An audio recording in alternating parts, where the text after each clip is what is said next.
There's a question people have been asking for thousands of years, and yet every time we dig deeper, the answer turns out to be bigger than we imagined. How big is the universe, really? Let's build it up slowly, step by step, so you can actually feel how enormous this gets. Start with yourself. You're standing on Earth, a ball of rock and water hurtling through space. Around you, the moon circles at about 350,000 kilometers away.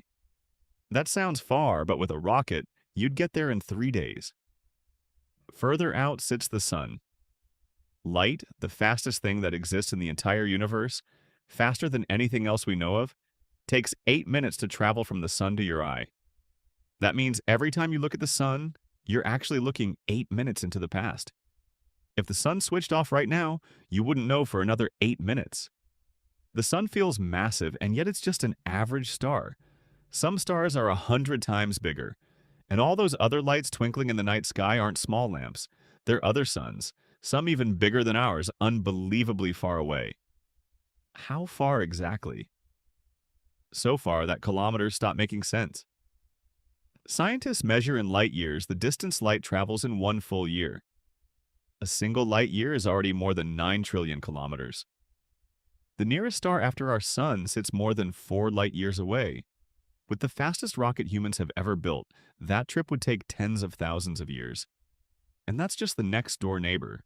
All the stars you can see and billions more you can't belong to one big family. We call it the Milky Way. Picture an enormous, slowly spinning disk of light packed with 200 to 400 billion stars. Our sun is just one of them, tucked away from the busy center, out on one of the spiral arms. To cross from one side of the Milky Way to the other, traveling at the speed of light itself, would take 100,000 years. 100,000 years, just to cross our own galaxy.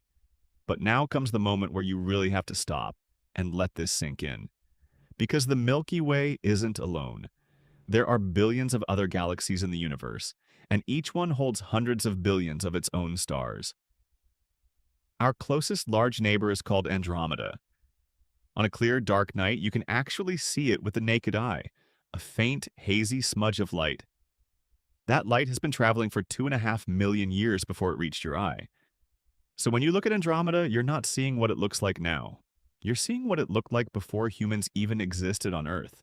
Other galaxies are so far away that their light has been traveling for billions of years. Looking at them is almost like looking back toward the beginning of the universe itself. So how big is the universe, really? The part we can actually see using the best telescopes humans have ever built is already 93 billion light years across. That number is so large it barely means anything to our human brains. And yet, this might only be a tiny corner of the whole thing. Nobody knows for certain whether the universe ends somewhere or whether it just keeps going in every direction forever. And here's the most beautiful part of all. Despite all these mind-bending distances, all these billions of stars and galaxies, you exist too. On that one small blue ball, tucked in a quiet corner of an ordinary galaxy, you're standing here, looking up, trying to make sense of all of it. Out of everything we've discovered in this endless universe, Earth is the only place we know of where life exists. The only place where someone can step outside, look up, and wonder just how big all of this really is. So next time you go outside at night and see the stars, remember this. You're not just looking at lights in the sky, you're looking at time, at distance, and at a universe far bigger than we could ever fully imagine.